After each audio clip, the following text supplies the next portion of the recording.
ಭಕ್ತಿ ಭಾವದಿಂದ ದೇವರ ನಾಮಸ್ಮರಣೆಯೊಂದಿಗೆ ಮಲೆ ಮಹದೇಶ್ವರ ಸ್ವಾಮಿಯ ದರ್ಶನಕ್ಕಾಗಿ ಚಾಮರಾಜನಗರ ಜಿಲ್ಲೆಯ ಗುಂಡ್ಲುಪೇಟೆ ತಾಲೂಕಿನ ಭೀಮನಬೀಡು ಗ್ರಾಮದ 348 ಮಂದಿ ಭಕ್ತರು ಕಾಲ್ನಡಿಗೆಯ ಪಾದಯಾತ್ರೆಯನ್ನ ಪ್ರಾರಂಭಿಸಿದ್ದಾರೆ. ಈ ಯಾತ್ರೆ ಗ್ರಾಮದಲ್ಲಿ ಭಕ್ತಿ, ಶ್ರದ್ಧೆ ಮತ್ತು ಒಗ್ಗಟ್ಟಿನ ಸಂಕೇತವಾಗಿ ಪರಿಣಮಿಸಿದೆ.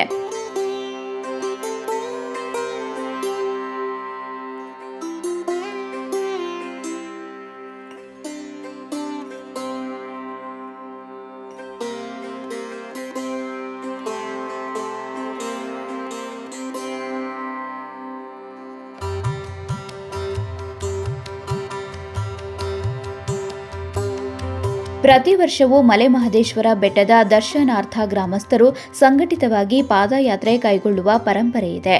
ಈ ಬಾರಿ ಸಹ ಮುಂಜಾನೆ ವಿಶೇಷ ಪೂಜೆ ಸಲ್ಲಿಸಿ ದೇವರ ಧ್ವಜಾರೋಹಣದೊಂದಿಗೆ ಪಾದಯಾತ್ರೆಯನ್ನ ಆರಂಭಿಸಲಾಯಿತು. ಭಜನೆ, ನಾಮಸ್ಮರಣೆ, ಡೊಳ್ಳು, ತಾಳ ಹಾಗೂ ಹರಿಕಥೆಯ ಧ್ವನಿಗಳ ನಡುವೆ ಭಕ್ತರು ಉತ್ಸಾಹದಿಂದ ಪ್ರಯಾಣ ಆರಂಭಿಸಿದರು.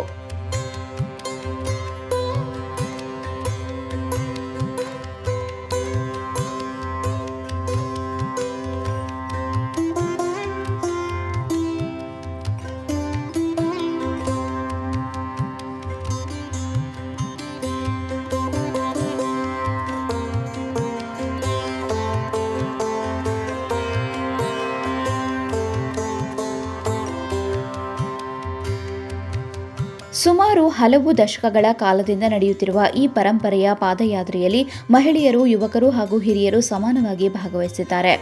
ಕಾಲ್ನಡಿಗೆಯ ಪ್ರಯಾಣದ ವೇಳೆ ಭಕ್ತರು ನಂಬಿಕೆಯ ನಾದದಲ್ಲಿ ದೇವರ ನಾಮಸ್ಮರಿಸುತ್ತಾ ಮಾರ್ಗ ಮಧ್ಯೆ ಗ್ರಾಮಗಳಲ್ಲಿ ವಿಶ್ರಾಂತಿ ಪಡೆದು ದೇವರ ಭಜನೆ ನಡೆಸುತ್ತಿದ್ದಾರೆ.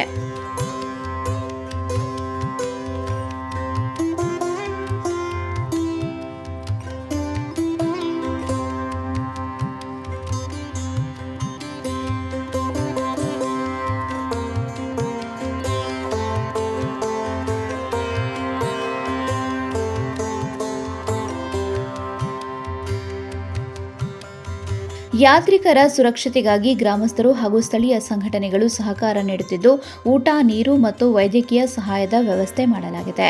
ಮಲೆ ಮಹದೇಶ್ವರ ಬೆಟ್ಟ ತಲುಪಿದ ನಂತರ ಸ್ವಾಮಿಯ ದರ್ಶನ ಪಡೆದು ಹೋಮ, ಹವನ ಹಾಗೂ ವಿಶೇಷ ಪೂಜೆ ನೆರವೇರಿಸುವ ಕಾರ್ಯಕ್ರಮವಿದೆ. ಈ ಪಾದಯಾತ್ರೆ ಮೂಲಕ ಭೀಮನಬೀಡು ಗ್ರಾಮದ ಜನರು ಧಾರ್ಮಿಕ ನಂಬಿಕೆ ಮತ್ತು ಸಮಾಜದಲ್ಲಿ ಭಕ್ತಿ ಭಾವನೆಗಳ ಮಹತ್ವವನ್ನು ತೋರಿಸಿದ್ದಾರೆ. ಒಗ್ಗಟ್ಟಿನ ಸಂಕೇತವಾಗಿರುವ ಈ ಯಾತ್ರೆಯು ಗ್ರಾಮದ ಜನರಿಗೆ ಆಧ್ಯಾತ್ಮಿಕ ಉತ್ಸಾಹವನ್ನ ತುಂಬಿದೆ ಎಂದು ಭಾಗವಹಿಸಿದ ಭಕ್ತರು ತಿಳಿಸಿದ್ದಾರೆ.